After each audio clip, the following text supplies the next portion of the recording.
Bonjour à tous. Aujourd'hui, je voudrais faire une vidéo pour parler du fait d'être surdouée. Je suis forcément concernée par la question. Et si j'en parle aujourd'hui, c'est pas dans un but, euh, comment dire, c'est pas une question de mode, c'est pas un facteur de mode, etc. Si j'en parle, c'est parce que je rencontre dans ma vie des difficultés du fait d'être surdouée. Donc je vais juste parler de moi. Après, les gens qui sont pas intéressés par ça, évidemment, je vous force pas à regarder, voilà. Euh, En fait, quel problème ça peut poser d'être surdoué dans cette société-là euh, qui est construite telle qu'elle est construite, c'est-à-dire qu'il faut rentrer dans la norme. Cette norme-là, c'est les gens qui ont une intelligence tout à fait normale, qui rentrent tout à fait dans la norme. Quand on a une intelligence qui est un petit peu au-dessus de cette norme, euh, ça ne veut pas dire qu'on n'est pas capable de s'adapter aux autres, on le fait en permanence. Ça veut juste dire qu'à un moment donné, on a la sensation profonde d'être en décalage avec cette société, puisque cette société ne va pas s'adapter à nous, puisque nous sommes minoritaires. En tant que surdoué, je suis minoritaire, avec un syndrome en plus d'Asperger. Je suis minoritaire. Donc, je dois m'adapter aux autres, en permanence, continuellement, et sachez donc que cet effort d'adaptation, en fait, me fatigue énormément, puisque j'ai la sensation de ne jamais pouvoir montrer aux autres celle que je suis réellement, les réflexions que je peux avoir, l'analyse que je peux avoir, les pensées que je peux avoir sur tel ou tel sujet. Souvent, j'aime bien rentrer dans les détails, faire une analyse profonde du sujet qui est traité. Et c'est vrai qu'au travail, avec des enfants par exemple, enfin voilà, peu importe le métier que je pratique, peu importe le métier que je fais, actuellement je suis pas avec des enfants, mais en fait je ne peux pas rentrer dans ces détails-là. Je ne peux pas me permettre de débattre, je sais pas, sur certains sujets qui me passionnent, notamment l'astronomie, tout ce qui est médical, ça m'intéresse beaucoup. Évidemment le sport aussi, puisque j'ai fait des études de sport. Bon, je ne peux pas aller dans le fond des choses. Ce fond des choses, finalement, je ne peux y aller que toute seule. C'est ça qui me fait véritablement très mal aujourd'hui, parce que je ne peux pas inculper les autres de ne pas être forcément à ma hauteur. Je ne peux pas inculper les autres non plus de rester dans la norme finalement qu'on leur, comment dire, ils restent dans une norme, parce que cette norme, on leur demande aussi de rester dans cette norme. Ils ont des facilités à rester dans cette norme. Je ne peux pas leur en vouloir de rester dans cette norme, parce que c'est bien pour leur travail, parce que c'est bien pour leur relation sociale, parce que c'est bien pour eux. Ils ont conscience, eux aussi, qu'il faut qu'ils soient dans cette norme. Sauf que cette norme, moi j'ai du mal à l'accepter.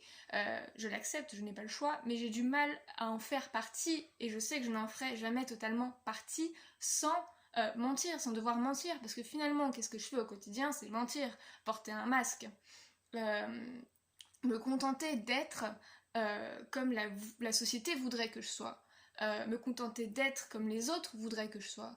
Je ne peux pas être forcément moi-même, je ne peux pas forcément parler de mes projets, de ce qui m'intéresse, etc., etc., parce qu'il y a des milieux où on ne peut pas parler en profondeur. Et le gros problème du surdoué, c'est que le surdoué aimerait parler en profondeur tout le temps, de tout, sur tous les sujets, constamment. Voilà, le problème du surdoué c'est ça. Ça veut pas dire qu'il est pas capable de se retenir, mais ça veut dire qu'il se sent frustré. Et moi souvent je me sens frustrée de ne pas avoir pu exprimer mon avis, parce que je sais que je ne peux pas exprimer mon avis de partout, de ne pas avoir pu débattre forcément sur un sujet qui pourtant était intéressant à mes yeux.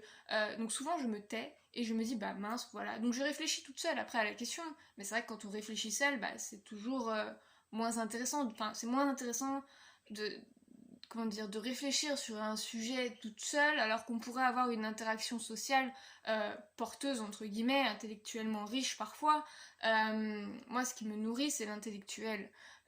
Moi ce qui me fait vivre c'est l'intellectuel, c'est des projets. Quand je parle d'intellectuel ça peut être aussi des projets artistiques, c'est la création, c'est des tas de comment dire, des tas de domaines en fait. Il n'y a pas un domaine particulier, mais quand on est surdoué on a tendance quand même à vouloir aller dans le fond des choses tout le temps, sur tous les sujets. Voilà. Donc ça, c'est mon problème. Après, au niveau des relations sociales que j'ai, c'est vrai que j'ai quelques amis de mon âge, la plupart quand même sont des garçons déjà, parce que je m'entends mieux avec les garçons, et sont beaucoup plus âgés. Quand je dis beaucoup plus âgés, en général c'est la trentaine. Moi j'ai 24 ans. Bon, il n'y a pas beaucoup d'écart d'âge, mais quand même entre 24 ans et 30 ans, il y a quand même une petite différence, et cette différence je la sens, et cette différence, et ben finalement, elle m'apporte. Voilà, moi je vais vers les gens qui sont à même de me comprendre, des gens que je suis aussi capable de comprendre, avec lesquels je vais pouvoir avoir des discussions sensées sur tel ou tel sujet d'actualité. Je sais pas, la société ne me convient pas forcément telle qu'elle est faite à l'heure actuelle, mais je ne suis pas la seule. Donc du coup, j'aime bien débattre de certaines choses. Ça peut être l'éducation en France, ça peut être, je sais pas, la tolérance. La tolérance, c'est important la tolérance, et pourtant on la voit jamais, on la prône de partout. Les valeurs françaises disent liberté, égalité, fraternité, ça revient à la tolérance, tout ça. En soi, où est la tolérance en France, par exemple? Moi, c'est une question que je me pose tous les jours. Donc voilà, j'ai des questions très philosophiques, j'ai des questions très larges en fait. J'ai des questions que la plupart des gens, je pense, n'ont pas ou ne se posent pas spontanément. Et c'est vrai que par moments, comment dire, je regretterais presque le fait d'être surdouée, parce que sachez que j'aimerais bien rentrer finalement dans cette norme totalement, être totalement dissimulée dans cette norme, faire le caméléon totalement sans avoir cette sensation de m'oublier. Parce que finalement, quand je suis dans cette norme, quand je m'adapte à cette société qui ne va jamais s'adapter à moi, je joue un rôle. Je suis caméléon. Je m'adapte, comme au travail, etc. Bon, au travail, on joue toujours un peu un rôle, et c'est normal. Qui que l'on soit, on joue un rôle. On joue son rôle, et on fait son travail et on essaye de bien le faire, de préférence, d'accord. Mais ce qui devient plus vicieux, on va dire, enfin c'est pas vraiment le bon mot, mais c'est dans les relations sociales, en dehors du travail. Avec vos amis, je sais pas, vous allez boire un coup, une terrasse d'un café, vous allez vous promener, une petite sortie entre amis, un cinéma, bref, la sortie d'un cinéma par exemple, avec vos amis. Vous, c'est un exemple, hein, vous, en tant que surdoué par exemple, vous avez analysé tout le film, vous avez retenu des scènes, parce que la particularité aussi de l'Asperger, c'est une mémoire phénoménale. Moi je me souviens quasiment de toutes les scènes d'un film que je viens de voir, en détail, les paroles, les dialogues, etc. Et en fait, j'ai une envie, quand je sors du cinéma, une envie profonde de récapituler tout le film de A à Z, limite de réciter le film, évidemment, donc ça, quand on est avec des amis, c'est vrai que ça se fait pas trop, donc voilà, donc je le fais dans ma tête, je me dis alors, il y a eu ça, ça, ça et ça, dans l'ordre ça a fait ça, après, ah, ça c'était intéressant comme parallèle. En fait, j'ai fait toute l'analyse du film, en même temps que je regardais le film, je fais encore l'analyse après, et finalement j'en tire des conclusions, des tas de conclusions, des tas de questions, etc. C'est très riche, c'est très intellectuel, c'est très porteur, c'est très vivant tout ça. Et à côté de moi, j'ai des amis qui disent « Oh, il était bien ce film, ça m'a détendu. » Ah oui, je suis détendue, je suis bien. Voilà. Bon, j'ai aucune critique sur ça, franchement. Moi, quelque part, j'envierais presque ces personnes-là, quoi.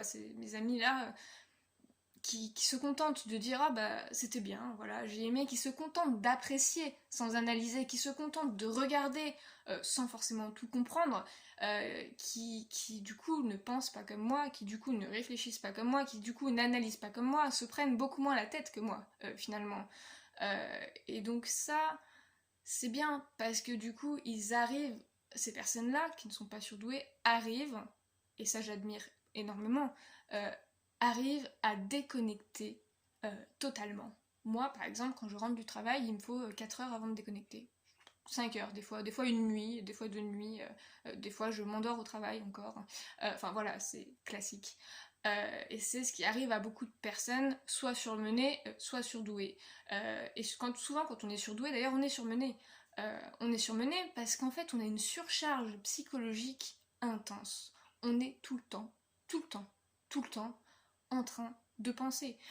Pour vous faire un schéma plus basique et plus simplifié de ce que je viens de dire, une image, enfin pas vraiment une image, mais une idée, vous allez peut-être noter dans votre journée un moment où vous avez réfléchi intensément à un sujet, vous avez trouvé intensément des réponses, et où ça vous a questionné intensément en fait. Vous allez peut-être apprécier ce moment-là en vous disant oui voilà j'ai réfléchi là-dessus, donc j'ai trouvé la solution, maintenant je sais ce que je vais faire.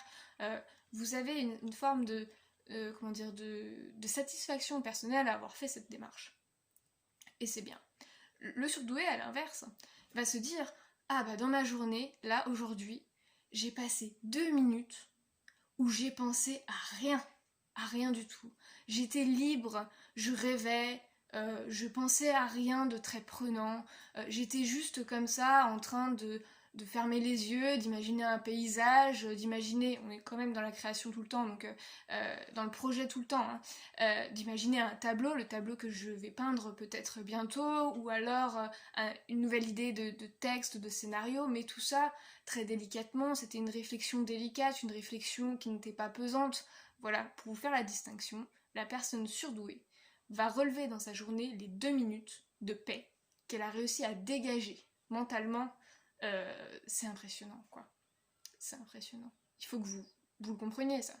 En fait, les 2 minutes de paix qu'on arrive à dégager, c'est-à-dire les 2 minutes de paix où on n'est pas en train de se dire oui mais alors je voulais faire ça, donc ce sujet sur l'astronomie, donc voilà, on n'est pas en train de, comment dire, pour vous résumer, moi je suis toujours en train de me dire alors j'avais prévu ça, ça, ça et ça, par quoi je vais commencer, parce que si je commence par ça, je vais peut-être pas avoir le temps de faire ça, mais si je fais ça en premier, j'aurai peut-être pas le temps de faire ça, ou alors je consacrerai pas assez de temps à la discipline que je préfère. Après, je ne sais pas combien de temps me prend une recherche, par exemple, parce que de fil en aiguille, en fait, voilà, la pensée, comment dire, la pensée surdouée est en arborescence, et du coup, dans les recherches, c'est aussi en arborescence. On a une façon de chercher qui est en arborescence. Ça veut dire, je vais trouver une donnée, donc ça va enchaîner sur une autre donnée, donc ça peut enchaîner sur une autre donnée, donc en fait, en partant d'un sujet, on arrive à quelque chose qui a absolument rien à voir.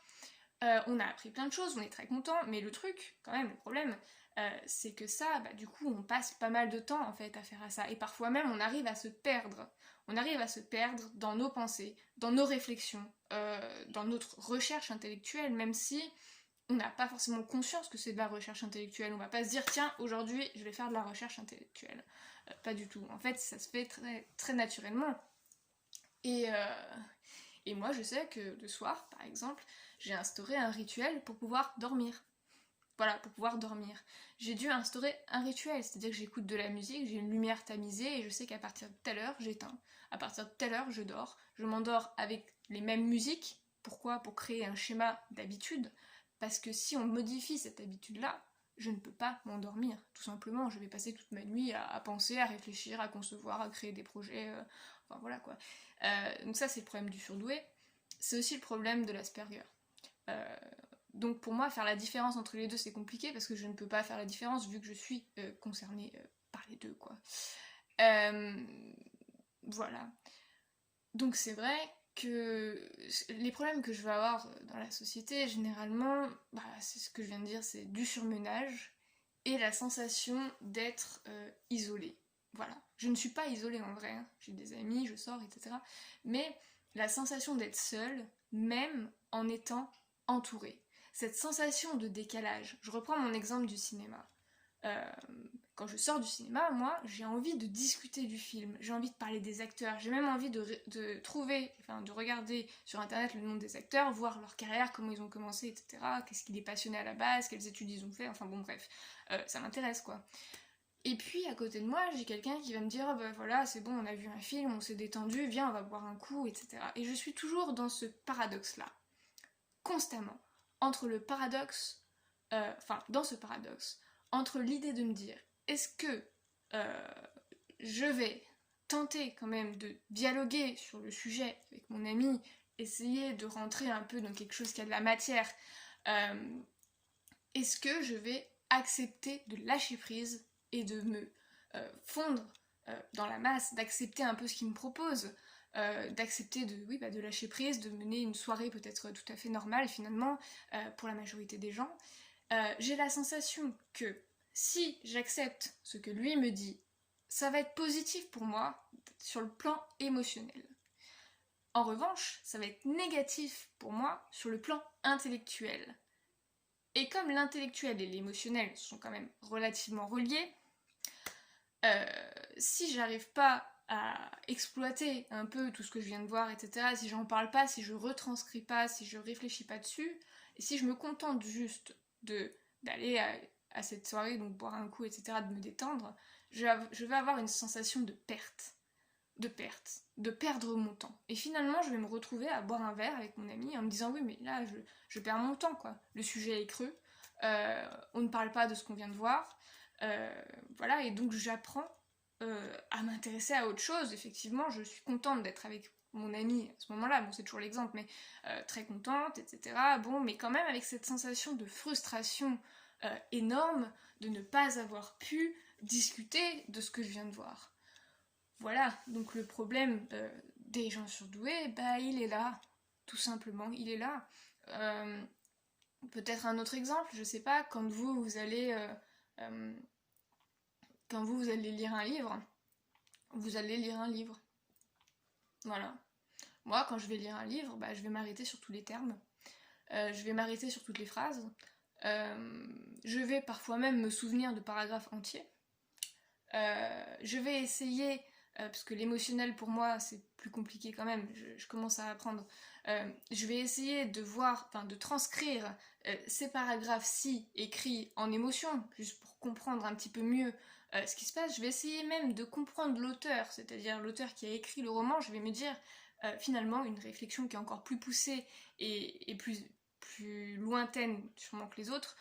Pourquoi cet auteur, à un moment donné dans sa vie, a écrit ceci? Qu'est-ce qui a poussé cet auteur à écrire ceci? Pourquoi cette façon-là? Pourquoi ces termes-là? Pourquoi ces mots-là? Vous voyez, la différence entre quelqu'un qui est surdoué et quelqu'un qui ne l'est pas, bah, c'est les questions. Les questions. On ne se pose pas les mêmes questions au même moment. Voilà, quand je dis on ne se pose pas les mêmes questions, c'est un fait. Quand je dis on ne se pose pas les mêmes questions au même moment, c'est sûrement que les questions que j'ai aujourd'hui, peut-être que certaines personnes qui ne sont pas surdouées vont se les poser dans 20 ans. Voilà, ça revient à dire que je suis aussi précoce. Euh, voilà. Mais du coup, ça m'apporte énormément. Voilà, ça m'apporte, c'est très riche. Je suis riche de moi-même et je suis humble en même temps parce que j'ai bien conscience que cette richesse, euh, finalement, comment dire, elle me gêne aussi. Elle me gêne, elle m'embarrasse, elle prend de la place en plus, elle m'empêche parfois d'être simple dans des relations, enfin, dans des interactions sociales. Elle m'empêche de profiter de ma vie simplement. Donc voilà. Après, j'ai aussi des problèmes, voilà, parce que là, bon, je parle plus d'être surdoué, qu'est-ce que c'est, etc. Mais j'ai des problèmes quand même. Quand je parle des émotions, je parlais des émotions. Les émotions, c'est quelque chose que je ne comprends pas. Je comprends les émotions chez les autres, par observation, uniquement. Je comprends les émotions chez moi, par observation uniquement. Parce que, à la base, mon cerveau, mon corps, je ne sais pas, comme vous voulez, n'est pas fait. Je ne suis pas faite pour comprendre mes propres émotions. Ce qui, quand même, peut poser problème à certains moments. Je suis souvent en colère, je ne sais pas pourquoi. Je suis souvent triste, je ne sais pas pourquoi. Je suis joyeuse. Généralement, la joie, bon, j'arrive quand même à me dire, bon, bah, je sais pourquoi. Voilà, il y a quelque chose qui me fait rire, c'est la situation qui me fait rire. Bon, c'est plus facile quand même, la joie.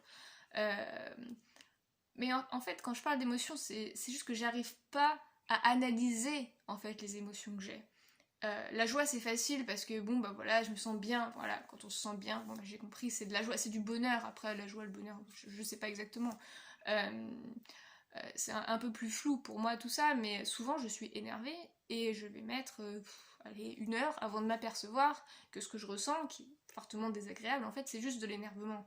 Euh, Après, je réfléchis au sujet. Pourquoi est-ce que je suis énervée? Qu'est-ce qui a bien pu m'énerver? Est-ce que c'est bien de l'énervement ou de l'agacement que je ressens? Vous voyez, les émotions, pour moi, c'est plus compliqué, parce que le cerveau Asperger n'est pas fait pour comprendre spontanément les émotions. C'est un apprentissage, que ce soit chez moi ou chez les autres. Et j'ai beaucoup appris, d'ailleurs, en observant les autres. Je suis aussi écrivain, j'ai beaucoup appris dans l'écriture. En lisant des romans et en écrivant des romans, je me suis plongée dans la psychologie de mes personnages et j'ai compris par ce biais aussi certaines formes d'émotions. J'ai bien compris que quelqu'un qui vient de perdre un proche, par exemple, va éprouver de la tristesse, va éprouver de la colère face à ce deuil, de l'injustice parfois même. Donc j'arrive à en parler des émotions à l'heure actuelle, j'arrive à en parler, j'arrive à les reconnaître un peu chez les autres, surtout dans des romans, dans des films, j'arrive à peu près. mais c'est pas inné. Et le plus gros problème que j'ai à l'heure actuelle, c'est quand même avec moi. Voilà, les autres ça va encore. Avec moi, j'ai vraiment du mal. Voilà, j'ai du mal. Voilà. Et donc, j'ai des problèmes d'angoisse.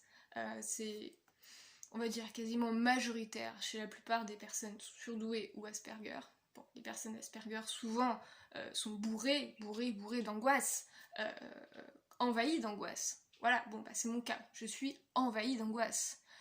Le truc, c'est d'arriver à mettre des mots sur les angoisses. Sauf que, quand vous ne savez pas que vous êtes angoissé, vous n'avez pas pris conscience que vous êtes angoissé, parce que l'angoisse, c'est une sensation, une émotion. Et si vous avez du mal avec les émotions, vous êtes en train de vous dire, là je me sens pas bien, qu'est-ce que c'est? En fait, c'est de l'angoisse. Donc le temps déjà de comprendre que c'est de l'angoisse. Le temps de se poser la question du pourquoi on est angoissé. Et ben là, vous avez le temps de faire justement une crise d'angoisse, une attaque de panique, voilà, de la spasmophilie, de vous retrouver avec des pompiers aux urgences, et puis d'entendre 3 ou 4 fois dans vos oreilles, en gros, vous êtes complètement cinglée, ma pauvre fille, il faut se calmer, il faut se détendre. Oui, mais il faut se calmer, il faut se détendre. Attendez, moi on m'a dit ça plusieurs fois, il faut calmer, il faut se détendre. Comment vous vous calmez? Moi c'est ma question. D'accord, je veux bien me calmer, je veux bien me détendre, je demande que ça. Comment est-ce qu'on fait? Expliquez-moi. Voilà, si vous me donnez les clés, si vous me donnez les codes, si vous m'expliquez comment on fait pour se calmer, pour arriver à se calmer, moi je veux bien. Bien sûr, je veux bien. Évidemment, un état d'angoisse paralysante, euh, un état de panique générale, un état de stress général, c'est pas agréable à vivre, hein. Voilà. Donc, euh, moi, ce qui m'a beaucoup énervé quand même, c'est souvent, je me suis retrouvée, enfin, souvent, ça m'est arrivé plusieurs fois, de me retrouver à l'hôpital, euh, en crise de panique, en attaque de panique. C'est-à-dire que j'avais la sensation que j'allais mourir. Voilà, clairement, hein, c'est ça une attaque de panique. C'est un stress, en fait, on m'a expliqué. Un stress qui monte, qui monte, qui monte, qui se généralise tellement, qui déborde totalement votre corps. Il envahit votre corps, et votre corps, en fait, réagit à ce stress. Et votre esprit, du coup, a beau rationaliser en se disant non, mais c'est juste du stress, parce que au bout d'un moment, on commence à comprendre. Cette sensation qui est horrible, c'est du stress. C'est juste du stress, c'est juste du stress. Mais en fait, ce stress est tellement grand et tellement puissant qu'il vous envahit. Il vous envahit de la tête aux pieds. Vous arrivez à l'hôpital et vous vous retrouvez face à des médecins, des infirmiers, etc. Même les pompiers parfois se moquent de vous parce qu'ils détestent les pompiers se déplacer pour une personne qui fait une crise d'angoisse. S'il y a bien une chose que détestent les pompiers, clairement, c'est ça. Voilà, la personne qui fait une crise d'angoisse, voilà, ça les énerve. Se déplacer pour ça, ça les énerve, ils supportent pas. Et donc du coup, quand ils arrivent et qu'ils comprennent que c'est une crise d'angoisse, parce que des fois ils viennent mais qu'ils pensent que c'est autre chose, et ben ils changent un peu leur comportement, ils changent un peu leur façon de vous parler. Donc ça va être oui mais bon faut se calmer, en gros vous êtes gentille ma petite bonne femme là, ma petite fille, ma petite jeune fille là, vous êtes sympa mais il va falloir se calmer parce que c'est rien, en gros c'est dans votre tête. Ce qui n'est pas faux, mais ce qui est un peu faux quand même. Parce que moi par exemple quand je fais une crise d'angoisse, une attaque de panique, ma tête va bien. Voilà, clairement ma tête va bien, c'est juste mon corps qui est débordé, envahi d'émotions, et ces émotions en fait s'expriment. C'est des émotions que je n'ai pas reconnues, que je n'ai pas su reconnaître avant, des émotions que je n'ai pas analysées peut-être au fil des jours, etc., qui un jour vont déborder. Et quand elles débordent, ça fait une crise d'angoisse, une attaque de panique. Voilà. Et ce qui m'a beaucoup blessée, passé un temps quand même, c'était ces paroles-là, d'un air de dire, alors, en gros, moi j'ai deux solutions. En gros, soit vous êtes complètement folle, ma pauvre fille, mais c'est pas grave, on va vous donner des petits cachets, des petits calmants, des petites perfusions, ça va vous calmer, vous allez aller bien. Ça c'est génial, quand on vous dit ça déjà, c'est cool. Soit on vous... Donc, dans ce cas-là, on vous prend un peu pour une cinglée, quoi. Voilà. Soit on vous dit, quand même, dans le deuxième cas de figure, vous voyez un psychiatre d'hôpital, qui essaye de regarder un peu avec vous dans votre passé, etc., qui essaye de comprendre. La plupart du temps, on m'a dit, oui, bon, bah, c'est ce qu'on appelle des chocs post-traumatiques, c'est ce qu'on appelle aussi, bah voilà, quand on est Asperger, bah c'est courant, voilà, c'est courant de faire des crises d'angoisse, parce que l'angoisse déborde, parce qu'on n'arrive pas à l'identifier à temps. Et du coup, voilà, j'ai parlé en fait de ce qui me posait problème en étant surdouée, en étant Asperger aussi, c'est véritablement le jugement que vont porter les gens sur vous quand vous êtes dans cet état. La crise d'angoisse, l'attaque de panique, l'angoisse d'une façon générale d'ailleurs, chez qui que ce soit, c'est quelque chose qui est très très très présent dans notre société, parce que nous vivons dans une société, en plus de ça, qui est stressante. Une société qui est rageante, une société qui est injuste la plupart du temps, une société qui est très difficile à vivre. En tout cas, moi, en tant qu'Asperger, je la vis très mal, cette société. Et je sais qu'il n'y a pas besoin d'être Asperger pour la vivre très mal. Et donc le stress est omniprésent au travail, je sais pas, à la maison, en fait de partout. Il y a beaucoup de personnes qui ont des métiers stressants, des cadres, des médecins. Les médecins ils sont stressés aussi, les infirmiers, etc. Enfin bref, ce qui est rigolo d'ailleurs, c'est que ceux qui vous reçoivent en état de panique sont aussi stressés que vous la plupart du temps. Et ils vous disent de vous calmer. Donc en fait, c'est une société pour moi qui tourne très mal, qui est bâtie et qui est gérée par le stress. Le stress de produire, le stress de faire du chiffre, le stress de faire bien son métier, sinon il y a le patron qui nous tape dessus, le stress de garder son métier, sinon on n'a pas d'argent, sinon on est dehors, sinon il y a des factures à payer. C'est une société qui est construite dans le stress. Dans le stress, véritablement. Et donc, une personne Asperger a beaucoup, beaucoup, beaucoup de mal à gérer ce stress-là, à gérer tout ce qui est imprévu. Or, quand même, dans la société, les imprévus, bah, ils sont là tout le temps, quoi. Dans la société, dans la vie, hein, tout simplement. C'est pas que la société, c'est aussi la vie. La vie est faite d'imprévus. Donc, l'Asperger doit faire face aux imprévus de la vie. Voilà, par exemple, je sais pas, demain il pleut, bon bah voilà, c'est un imprévu. C'est chiant, j'avais prévu telle tenue, je vais devoir changer. Voilà, ça c'est un imprévu de la vie. Les imprévus de la société, pour moi, parce qu'il y a des imprévus dans la société, c'est par exemple au travail, bah voilà, bon bah votre collègue, il a décidé qu'il allait faire telle tâche à la place de telle tâche, on vous change votre, je sais pas, votre emploi du temps, ou juste votre façon de travailler pour la journée, ça c'est un imprévu au travail. C'est un imprévu qui est un peu causé par cette société. Et donc l'Asperger, comme je disais, il a du mal à gérer les imprévus de sa propre vie, donc il a aussi du mal à gérer les imprévus du travail, de la société, etc. Ça veut pas dire qu'il va pas le faire. Ça veut dire souvent, d'ailleurs, en tout cas moi c'est mon cas, moi, il y a un imprévu au travail, je le fais, il n'y a pas de problème, je m'adapte. Le problème, il est pas là, il n'est pas au travail. Au travail, ça va bien. En fait, c'est quand je rentre, le soir, peut-être le soir même, peut-être une semaine après, peut-être 15 jours après. Il y a un impact en fait de ce stress, de cet imprévu, un impact dans le temps. Ça veut dire que je vais ressentir ça avec un temps de retard. Et ce temps de retard, c'est la bombe à retardement en fait, ce que j'appelle. Ça peut être un état d'angoisse généralisée, donc j'ai des médicaments pour me calmer effectivement. Ça peut être une crise d'angoisse, et dans le pire des cas, ça peut être une attaque de panique qui est un peu au-dessus de la crise d'angoisse, qui amène directement les pompiers à l'hôpital, parce que là, c'est une petite piqûre qu'il faut faire. Voilà. Du coup, ce que je tiens à dire en fait, c'est que je suis Asperger. Voilà. Non, je le répète. Parce que quand vous arrivez à l'hôpital dans ce genre d'état, on vous prend pour tout et n'importe quoi. Moi, on m'a dit, est-ce que vous avez pris de la drogue dans votre vie? Je dis, écoutez, non. Voilà, bon. Est-ce que vous entendez des voix? Je dis, écoutez, non, toujours pas. Est-ce que, donc là après ça devient plus intéressant quand même, est-ce que vous avez eu des événements traumatisants dans votre vie? Bah oui, écoutez, j'en ai eu, voilà. Donc c'est un peu la raison aussi qui s'ajoute au fait d'être Asperger, voilà. Mais c'est vrai que, en fait, la crise d'angoisse, l'angoisse, est tellement présente dans cette société qu'on ne la voit pas. On la voit mieux chez les autres. C'est-à-dire, le patient qui arrive en état de crise d'angoisse, en état de panique, on va se dire, oh là là, encore un stressé, j'en veux pas. Sauf que, celui qui se dit ça, il rentre chez lui le soir, je suis sûre qu'il est aussi stressé que la majorité des gens, de par sa journée, il est stressé aussi. Le stress est omniprésent, et ce que je trouve quand même très très très injuste dans cette société, c'est qu'on va pointer du doigt des personnes stressées, donc qui sont arrivées à un stade de stress où elles ne peuvent plus se contrôler, elles ne peuvent plus faire face à ce stress et elles ont besoin d'aide. Ces personnes-là, on les pointe du doigt, on les montre, parfois même on dit qu'ils sont cinglés ces gens. Voilà, parce qu'en fait, une attaque de panique, clairement, si vous en avez jamais vu, c'est vrai que bon, c'est flippant, hein. À la fois pour celui qui est en train de vivre l'attaque de panique, et puis à la fois pour celui qui regarde. C'est très flippant, ça fait très peur. Voilà. D'où le nom attaque de panique.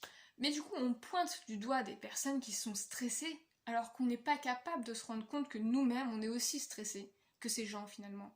Euh, voilà, en fait, je fais un peu du général, je sais pas si c'est assez bien expliqué ce que je veux dire, mais en gros, pour schématiser, l'infirmier qui vous reçoit ou l'infirmière qui vous reçoit va être entre la compassion, entre le ras-le-bol parce qu'il ou elle est aussi fatigué de sa journée, fatigué, stressé, épuisé parfois même, et donc du coup c'est oh bah non, encore un patient encore un patient qui est pas intéressant parce qu'en plus quand vous faites une attaque de panique c'est pas intéressant pour les infirmières, pour les médecins, c'est une perte de temps.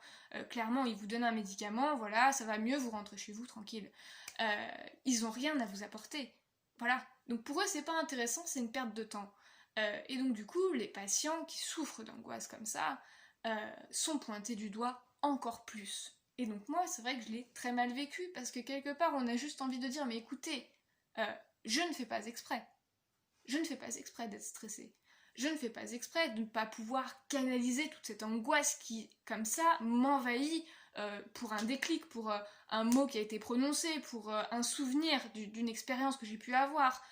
Souvent, ça se passe émotionnellement, sur le plan émotionnel, le plan que je maîtrise le moins bien. Souvent, c'est une situation qui va me rappeler quelque chose émotionnellement, en fait, quelque chose que j'ai vécu qui n'était pas agréable du tout. Et donc, cette sensation, je vais la revivre, et ça va me titiller, je vais me dire non. Et en fait, 2-3 jours après, je vais avoir les conséquences de cette situation-là. Souvent, moi, ça se passe au plan émotionnel. Donc, quand les médecins arrivent et vous disent la question qui tue, c'est vraiment la question qui tue. Au sens propre comme figuré, je pense que c'est une question qui peut tuer, clairement. Pourquoi vous êtes angoissé? Voilà. Ça, c'est vrai que j'ai eu pas mal de médecins, d'infirmiers, d'infirmières qui sont là, qui vous regardent. Mais pourquoi vous êtes angoissé? Vous êtes à l'hôpital, tout va bien, il n'y a pas de raison d'être angoissé. Pourquoi vous êtes angoissé? Bon, alors bien sûr, l'idée c'est de rassurer, je comprends. Mais la question, elle est stupide. Parce que si je savais, si j'avais la réponse à la question, vous vous doutez bien que je serais plus angoissée depuis longtemps. Hein, parce que quand on a trouvé la réponse, a priori, ben, on réfléchit et puis on va mieux. Sauf que ça fait très longtemps que je cherche les réponses et j'ai pas trouvé toutes les réponses. Aujourd'hui, heureusement, j'ai fait du chemin, je ne fais plus de crise d'angoisse, je ne fais plus d'attaque de panique, mais j'ai toujours des moments de stress post-traumatique. Voilà. Et donc ça, les personnes surdouées sont très touchées par ça, parce qu'elles ne peuvent pas s'exprimer librement au quotidien. C'est ce que j'expliquais tout à l'heure. Donc quand on cache une partie de ses émotions, une partie de soi-même au quotidien, quand on cache cette partie-là, forcément cette partie, un jour, qui se sent morte, en fait, tout simplement, qui ne peut pas exister, qui est là, mais qui est morte, quoi. Cette partie-là refait surface d'une façon très, très, très violente pour dire « je suis là, j'existe ». Tout simplement. Voilà. Et donc ça, en fait, il y a peu de gens qui le comprennent. Je me suis un peu perdue dans ce que j'étais en train de dire. C'est aussi mon problème. Ça m'arrive, des fois j'ai des trous de mémoire, parce qu'en fait je vais dans des détails tellement profonds que j'en oublie le sujet général, mais j'ai oublié le sujet général, mais je devais parler, je pense, de crise d'angoisse, d'attaque de panique. Mais oui, j'ai oublié ce que je voulais dire, désolée. En tout cas, voilà, moi, c'est mon problème. Mon problème, c'est ça, c'est de ne pas avoir été comprise euh, dans cette société-là, quoi. Parce que oui, j'ai retrouvé ce que je voulais dire, en fait. Chez moi, il y a deux types de trucs qui provoquent des attaques de panique, et chez beaucoup d'Asperger, chez beaucoup de surdoués, c'est pareil. C'est parce qu'en fait, vous ne pouvez pas vous exprimer librement dans cette société, d'une part, et puis, c'est pas parce que vous êtes surdoué ou que vous êtes Asperger que vous n'êtes pas exempté des traumatismes quotidiens de la vie, quoi. Hein, c'est pas parce que vous êtes Asperger, que vous êtes surdoué, qu'en fait, à côté de ça, votre vie, elle est belle. Vous pouvez, comme les autres, avoir vécu un passé compliqué, avoir vécu des traumatismes réels. Hein. Je parle de décès de proches, je parle de choses vraiment compliquées, d'échecs, ça peut être des échecs scolaires, des échecs dans des projets, enfin voilà, des blessures physiques, des blessures émotionnelles, des ruptures, des abandons, enfin voilà, vous n'êtes pas exempté en fait. Donc s'ajoute à ça le fait d'être surdoué euh, et le fait d'être Asperger en tout cas pour moi. Et donc vous arrivez à l'hôpital et on vous demande pourquoi vous êtes angoissé. Bah écoutez, je pourrais vous répondre en un mot, ou en 3 mots, je ne sais pas, ce serait plus court. Je pourrais vous dire, bah écoutez, je pense être angoissée pour telle raison, telle raison, telle raison, telle raison. Hein. Mais le problème, c'est que si je commence à vous expliquer, demain ou après-demain, on y est encore. Voilà. Et je suis même pas certaine de pouvoir tout vous expliquer parce que je ne suis même pas certaine d'avoir tout compris. Donc, pour moi, le problème, quand on est surdoué ou Asperger, c'est pas la même chose, mais pour moi c'est pareil parce que finalement ça va ensemble. Pour mon cas, le problème c'est que les hôpitaux, en fait, les médecins, tous ceux qui sont censés encadrer en fait, dans des cas de crise, ne sont pas compétents de ce côté-là. Voilà, l'autisme en France, la majorité des gens n'y comprennent rien. L'autisme Asperger, encore moins. Pourquoi? Parce que l'autisme Asperger, vous voyez, je parle. Est-ce que j'ai l'air autiste? Non, j'ai plus l'air surdoué que autiste d'ailleurs. J'ai l'air tout à fait normal. J'ai l'air normal quand je parle. Voilà. Donc pourquoi c'est pas compris? Parce qu'en fait, on vous regarde, puis on vous dit, oui, vous êtes autiste, mais où ça?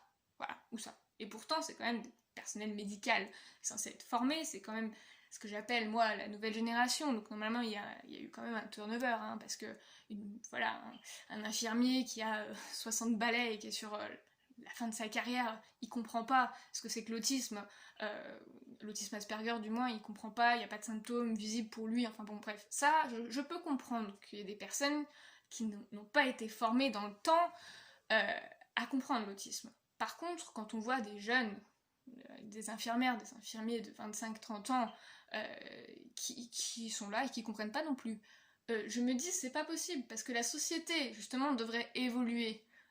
Les jeunes générations, qu'est-ce qu'on leur apprend? Voilà, qu'est-ce qu'on leur apprend sur l'autisme? Qu'est-ce qu'on leur apprend sur les surdoués? Qu'est-ce qu'on leur apprend sur les émotions finalement? Sur les émotions. Pour eux, en fait, à l'hôpital, vous arrivez, vous avez fait une crise d'angoisse, une attaque de panique, ils vont vous donner des médicaments. La cause, ils s'en fichent. En fait, ils traitent de façon pratique. Voilà, bon, ça, c'est bien, c'est un hôpital.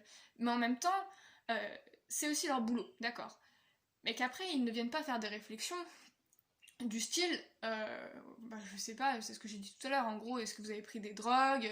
Est-ce que vous avez vécu un traumatisme récent? Est-ce que vous êtes complètement zinzin et est-ce qu'il se passe des choses dans votre tête? Enfin voilà, c'est ce genre de questions qui mettent vraiment mal à l'aise, qui en plus enfoncent le clou parce que vous êtes là, vous dites non mais tout ce que vous me dites là ça n'a rien à voir avec moi, donc voilà, traumatisme oui peut-être, mais du coup en fait, il y a une stigmatisation très importante des personnes qui font des crises d'angoisse, des attaques de panique.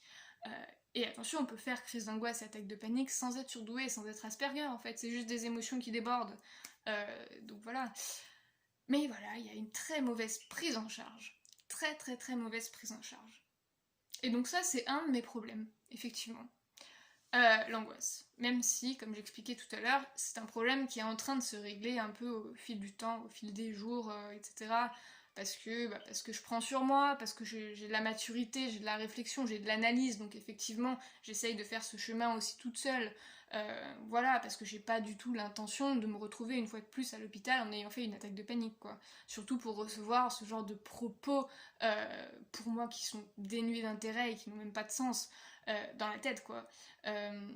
Moi je veux pas tout ça, je veux pas, je pense quand même que le personnel est mal formé, mais je pense aussi que le personnel de toute façon il manque de personnel, il n'y a pas de temps, ils ont pas le temps, il ferait bien de faire des grèves un peu plus, mais s'ils font des grèves un peu plus, et les patients vont être encore moins bien traités, enfin voilà, c'est un cercle vicieux dans cette société qui ne va pas de toute façon. Donc voilà, bon bref, tout m'énerve aujourd'hui de toute façon. Mais voilà. Mais j'ai aussi d'autres problèmes, par exemple. Moi, je suis donc Asperger, là, pour parler plus de ça. J'ai des problèmes de repérage spatio-temporel. Voilà, clairement. Alors, qu'est-ce que c'est que le repérage spatio-temporel? Je vais prendre l'exemple basique de la course d'orientation. Ou alors l'exemple basique de vous allez à tel endroit, vous avez un rendez-vous en ville à tel endroit à telle heure. Voilà. Pour un peu que ce soit un rendez-vous à 15h, je vais me pointer à 17h parce que je mélange 15h et 17h. Voilà. Donc ça, c'est un peu perdu dans le temps. Et puis spatio-temporel, c'est-à-dire que je suis capable de faire 4 fois le tour du pâté de machin avant de demander à quelqu'un mon chemin. Voilà, parce que je regarde pas avant, parce que je ne sais pas lire un plan, parce que sur un plan je me perds, je ne me situe pas sur le plan. On peut me donner un plan où c'est écrit vous êtes ici, Et bah je suis contente, hein, je suis ici, c'est cool. Merci. Merci beaucoup, je suis ici, mais mon problème à moi, c'est que je suis ici, mais je vais là-bas. Voilà. Donc moi, il faudrait carrément me prendre par la main, en fait, et puis m'emmener. Parce que même quand sur les GPS, etc., on me dit tournez à droite, tournez à gauche, j'arrive quand même à me perdre, en fait. Parce qu'il y aura toujours un moment où je vais rêver complètement. Où je vais penser à quelque chose qui a absolument rien à voir. C'est-à-dire la couleur de l'immeuble qui est à côté de moi, où il y a un graphisme dessus, je suis capable de m'arrêter 20 minutes pour regarder le graphisme. Et puis je risque d'arriver en retard, sachant que c'est déjà pas la bonne heure. Enfin, vous voyez, voilà. Mon problème aussi en tant que Asperger. En tant que surdoué, je sais pas. En tout cas, en tant qu'Asperger, c'est mon problème. Parce que voilà, je suis une grande rêveuse, j'ai beaucoup de questions. Voilà, j'ai beaucoup de questions, intelligentes, moins intelligentes. J'ai beaucoup de distractions. Je manque de concentration énormément. Quand quelqu'un me parle, je suis très concentrée. J'essaye de rester très concentrée parce que je suis dans une interaction sociale et cette interaction sociale va m'intéresser. Parce que l'interaction sociale m'intéresse, voir des gens j'aime bien. Même si on peut pas aller en profondeur des choses comme j'ai expliqué tout à l'heure, on peut pas aller dans les détails, bon bref, j'essaye de focaliser quand il y a une personne qui discute avec moi, d'être totalement concentrée sur ce que dit cette personne. En revanche, si le sujet, si la personne ne parle pas avec moi directement et que le sujet est vaste en fait. Par exemple, je sais pas, un cours en amphithéâtre. Voilà, bon, le professeur fait son cours, mais le professeur fait son cours à, je sais pas, une centaine d'élèves, une centaine d'étudiants. Il fait pas son cours à moi, voilà. Moi, il m'aurait fallu un prof particulier hein, pour que j'écoute. Donc du coup, je vais écouter le début, voilà. Et puis comme 90% des étudiants d'ailleurs, je vais décrocher à un moment. Mais moi, je vais décrocher différemment. C'est-à-dire que les étudiants qui décrochent, généralement, ils prennent d'autres cours, ils travaillent, ils vont sur Internet, bref, ils font ce qu'ils veulent, ils regardent des séries, etc. Moi, je vais décrocher euh, sans m'en apercevoir. Et je vais décrocher en regardant par la fenêtre la couleur des arbres, et puis je vais me demander combien il y a de feuilles sur cet arbre, et puis quel type d'arbre bah, c'est, et puis est-ce qu'il y a des animaux par là qui viennent, etc., des terriers, enfin j'ai un imaginaire très développé, moi c'est impressionnant. Et donc, ce qui n'est pas le cas de tous les Asperger d'ailleurs, mais donc voilà comment je m'évade moi. Mais je m'évade sans y prendre garde, et puis à un moment quand même, je raccroche au wagon. Et puis j'ai la chance d'être quand même intelligente, donc effectivement j'arrive à, à rattraper en fait le temps que j'ai perdu à rêver, j'arrive à le rattraper, j'arrive à comprendre quand même, en tout cas j'arrivais à l'époque à comprendre quand même, j'arrivais à faire des synthèses entre guillemets, j'écoutais le prof parler et ça s'imprimait. C'est-à-dire que les rares moments où j'étais totalement concentrée, c'était imprimé, et je me souviens encore. Hein. Donc j'ai des facultés en fait de mémoire qui sont très importantes. Par contre, voilà, c'est vrai que j'ai une soupape. Comment dire, à un moment c'est trop dur pour moi de me concentrer. Donc je voyage, je vais ailleurs, je reste à ma place, hein, mais je vais ailleurs. Je sais pas, je peux rêver, je peux penser à d'autres pays, je peux penser au prochain au prochain tableau que je vais peindre, au prochain bouquin que je vais écrire, enfin voilà, je voyage totalement, et quand je rattrape le wagon, quand même, je me dis, ah, j'ai raté un truc. Bah oui, j'ai raté un truc, voilà. Et donc ça, euh, bah au début, je me demandais pourquoi je faisais ça. Je pensais que c'était juste le fait d'être surdoué, et je me disais, bon, bah peut-être que ce que le professeur disait, ça m'intéressait pas finalement. Et puis, j'ai compris avec le temps que ce que le professeur disait, ça m'intéressait, en fait. C'était une saturation. C'était juste que je saturais de ce qu'il était en train de dire. Et donc, quand je sature, moi, j'ai une barrière assez rapide en fait. Hein, c'est next, voilà, next, je passe à autre chose. Voilà, je passe à autre chose, je me pose pas la question. Et puis après, je reviens, et puis voilà. Et je me suis rendu compte que même quand je révisais pour les partiels avec mes amis, souvent, je partais faire un tour. Voilà, je partais faire un tour en plein milieu d'une révision, sans prévenir personne d'ailleurs, c'est juste qu'elle me cherchait, j'étais plus là quoi. Et puis voilà, en fait je partais, je faisais ma vie, je faisais mon monde si vous voulez. J'allais explorer, enfin voilà, je suis toujours cette fille-là, hein, parce que l'autisme on n'en guérit pas, l'autisme on est autiste, voilà, à la naissance on est autiste ou on ne l'est pas. Euh, et donc moi j'ai toujours été comme ça en fait, donc voilà, c'est souvent même dans ma famille, que bah voilà, des fois on était à table, mes parents m'appelaient 45 milliards de fois pour me dire de venir manger. mais je ne les écoutais pas. J'entendais lointainement une voix qui me disait à table, oui, non mais le temps que ça arrive au cerveau, que je fasse l'analyse totale du truc, et que je me dise, ah, donc moi bouger, moi aller manger, moi non, moi pas vouloir. Moi pas vouloir parce que moi très occupée. Très occupée à quoi? Alors parfois je lisais un livre, parfois je faisais quelque chose de véritablement très prenant. Parfois je ne faisais rien. Mais c'était aussi très prenant de rien faire. Parce que je rêvais. Je rêvais. Je pensais, j'imaginais, je construisais dans ma tête des choses que je voulais construire après. Donc du coup c'était très prenant. Très prenant. Donc à table, c'était pas intéressant quoi. Voilà, clairement. Donc mon problème, il est là. Il est là. Et donc c'est évidemment plein de problèmes. C'est pour ça que je prends le temps de faire cette vidéo. Et souvent, donc j'ai parlé quand même assez en profondeur du stress. Souvent, quand je suis stressée, je parle très vite. Très très vite. Je suis stressée, je parle très vite. Et la raison de mon stress, dans ces cas-là, c'est parce que j'ai peur d'oublier ce que je veux dire. En fait, parce que j'ai tellement de choses à dire sur un sujet que j'ai peur d'oublier. Je n'arrive pas à me poser, je n'arrive pas à prendre mon temps. Je veux juste dire rapidement tout ce que j'ai à dire. Parce que j'écris aussi très vite. Et donc, j'écris très très vite. Et donc, je voudrais parfois arriver à parler aussi vite que ce que j'écris pour ne rien oublier. Mon idée de base, c'est attention, faut pas que j'oublie.